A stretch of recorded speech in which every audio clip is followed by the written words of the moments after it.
আইনি যে সমস্ত বিষয় আছে তারা তার মেনে সমস্ত কিছু কাজগুলি করবেন, এবং কোথাও কোনো খামতি রয়েছে অভিযোগ তুলুন, কেনা করেছে গণতান্ত্রিক প্রক্রিয়ায় সমস্ত অভিযোগ তুলতেই পারেন। দেশেই তো নির্বাচন চলবে, ফলে পর্যায়ক্রমে বিভিন্ন পর্যায়ে যেখানে যে বড় নির্বাচন সেই অনুযায়ী আসবে। এখন এই বিষয়গুলি চূড়ান্ত কালকে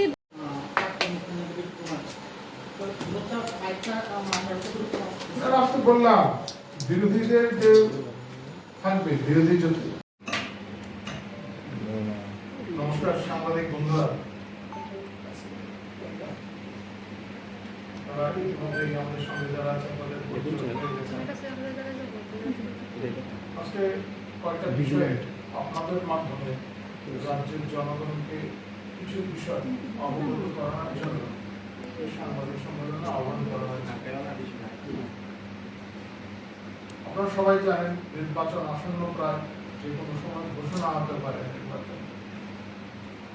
এই বিষয়টিকে সামনে রেখে অন্যান্য রাজনৈতিক দলের মতো আমরা আমাদের যে নির্বাচনী বিভিন্ন বিষয় সেই সমস্ত বিষয় আমাদের প্রক্রিয়া জারি আছে।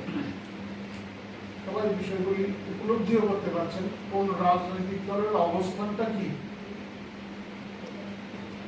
আপনারা যদি একটু নিখুঁতভাবে দেখেন তাহলে আপনারা সর্বভারতীয় স্তরেই আপনারা দেখবেন যে স্থিতি আছে, কারা এই দেশের পক্ষে, কারা রাষ্ট্রভক্ত এবং কারা রাষ্ট্রবিরোধী, এবং পরোক্ষভাবে রাষ্ট্রবিরোধী যে সমস্ত শক্তিগুলি আছে তাদের সহায়তা করছেন, সেগুলি আপনারা সবাই দেখছেন। রাজ্যের মানুষও দেখছেন, এই দেশের মানুষও দেখছেন, এবং ফলাফল সেই অনুযায়ী হবে।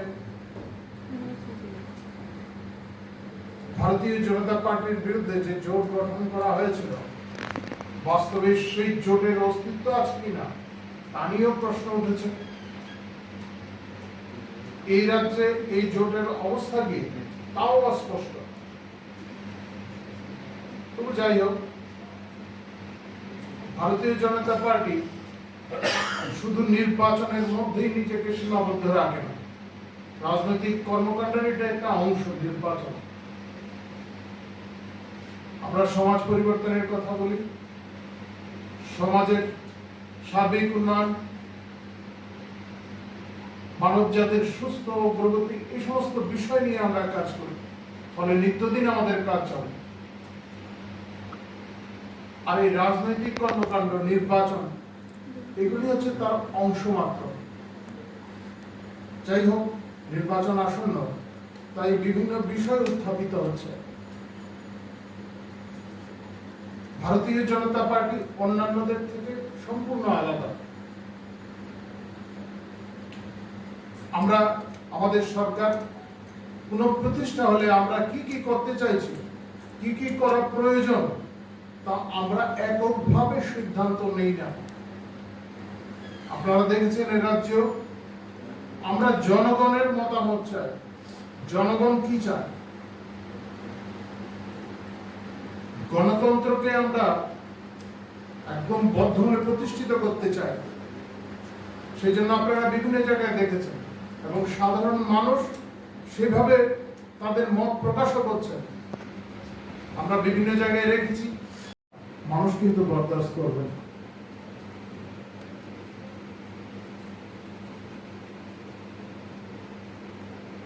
জোর জামানা, তখন কিভাবে মুখ্যমন্ত্রী পরিবর্তন হয়েছে এবং পরবর্তী পর্যায়ে কিভাবে সিপিএম এর জন্য, সিপিএম সরকার প্রতিষ্ঠার জন্য বাঁকা পথে পথ প্রশস্ত করা হয়েছে, এগুলি কিন্তু মানুষ ভুলে যায়নি। ভারতীয় জনতা পার্টিতে এই ধরনের কাজ কিন্তু চলে না। ভারতীয় জনতা পার্টি এই ধরনের রাজনীতিতে বিশ্বাসও করে না। আমাদের দর্শনে যারা বিশ্বাসী, আমাদের দর্শনে যারা বিশ্বাস করে এই পার্টিতে কাজ করছেন বিভিন্ন ক্ষেত্রে, তারা কোন পদে আছেন, কি দায়িত্বে আছেন, তা গুরুত্বপূর্ণ বিষয় নয়। যে দায়িত্ব পার্টি যে সময় দেবেন সেই দায়িত্বই পালন করবেন। আমাদের নেতৃত্ব দেওয়ার যে সিদ্ধান্ত, সেগুলি আমরা মেনে নেব, সেটা আমাদের সমস্ত দলের কার্যকর্তারা আত্মস্থ করেছেন। আপনারা দেখেছেন এই রাজ্যে কি হয়েছে, বিভিন্ন সময় বিভিন্ন যে সমস্ত ঘটনাক্রমগুলি হয়েছে, কোথাও কোনো বিরোধ নেই। আমরা সেই শিক্ষায় শিক্ষিত। মানুষকে বিভ্রান্ত করার চেষ্টা আপনি করতে পারেন, সে কাজে কিন্তু আর সফল হবেন না। সাম্প্রতিককালে আমরা দেখছিলাম সিপিআইএম এর কয়েকজন নেতাও কথা বলছেন। আপনারা হয়তো ভুলে যাননি, বিধানসভা নির্বাচনের আগে কয়েকটা জায়গায় দাঁড়িয়ে সিপিআইএম এর রাজ্য সম্পাদক উনি বলছিলেন মথার সঙ্গে তাদের নাকি রফা হয়েছে। বলেননি সেই কথাগুলি? আজকেও আপনাদের কাছে রেকর্ড আছে। করতে পারেননি, সেটা আলাদা কথা। আমরা বৃহত্তর স্বার্থে কারোর সঙ্গে সম্পর্ক করি, শুধু সরকার টিকিয়ে রাখার জন্য নয়। সমাজের বৃহত্তর স্বার্থে। আপনাদের মনে থাকবে, এই জায়গায় বসে আমি বলছি, ভারতীয় জনতা পার্টি বিশ্বাস করে অখণ্ড ভারত। আমরা যারা এই দর্শনে বিশ্বাস করি, আমরা অখণ্ড ভারত মাতার পূজা করি। আমরা বিশ্বাস করি আমাদের এই জন্মে হয়তো আমরা না দেখে যেতে পারি, কোনো না কোনো সময় আসবে যখন অখণ্ড ভারত সুপ্রতিষ্ঠিত হবে। আমরা অখণ্ড ভারতের পূজা, আর এই অখণ্ড ভারতের স্বপ্ন যখন বাস্তবায়িত হবে, স্বাভাবিকভাবে বিভিন্ন অঞ্চল থেকে যে সমস্ত দাবিগুলি আপনারা যান, এই রাজ্য থেকে যে সমস্ত দাবিগুলি, আর নিজেদের অস্তিত্ব টিকিয়ে রাখার জন্য যারা সীমান্ত পেরিয়ে আসেন, তাদের মধ্যে ফারাকটা কি?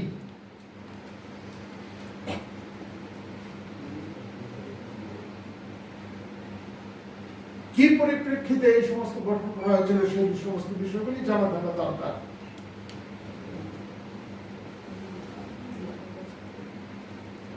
এবং যে সমস্ত বিষয় নিয়ে তারা চর্চা করছেন, বিভিন্ন অংশের মানুষকে আতঙ্কিত করার চেষ্টা করছেন, তারা দেখুন মূল আইনটিতে কি আছে। তারা সবাই জানেন, কিন্তু জেনেও বিভ্রান্ত করার চেষ্টা করছেন। মূল আইনটিতেও তাই ছিল।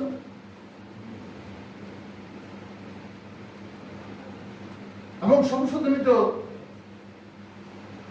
তার সমর্থক বিষয়গুলি রাখা হয়েছে।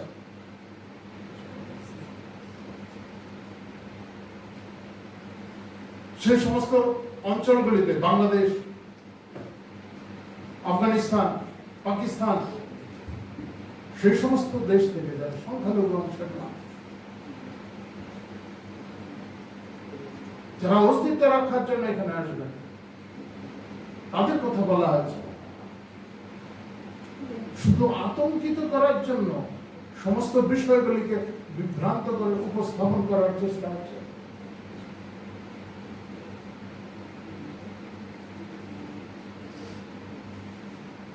যাই হোক, সর্বভারতীয় তরফ থেকে এখনো কেউ এই বিষয়ে বলেননি, এখান থেকে বলার চেষ্টা করেছেন। আরো কয়েকটা বিষয় আমরা কেউ ব্যক্তিগত আক্রমণে আমরা যেতে চাই না। ব্যক্তি আক্রমণে আমরা বিশ্বাস করি না। মতাদর্শগত লড়াই হতেই পারে।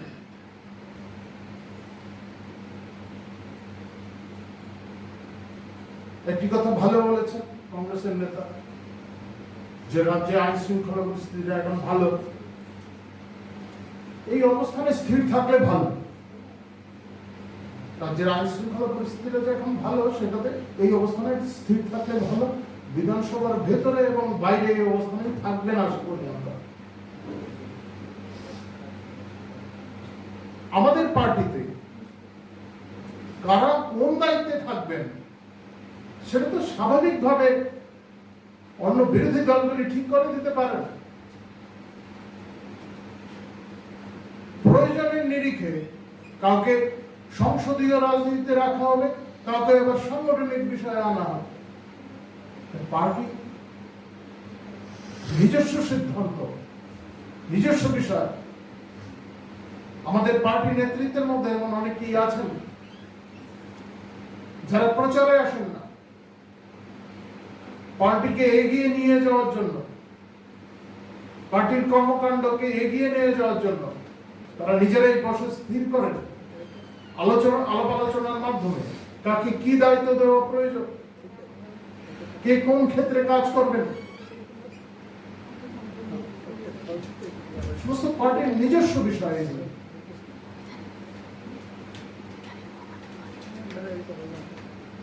তবে মানুষ এখন এই সমস্ত বিষয় বুঝে।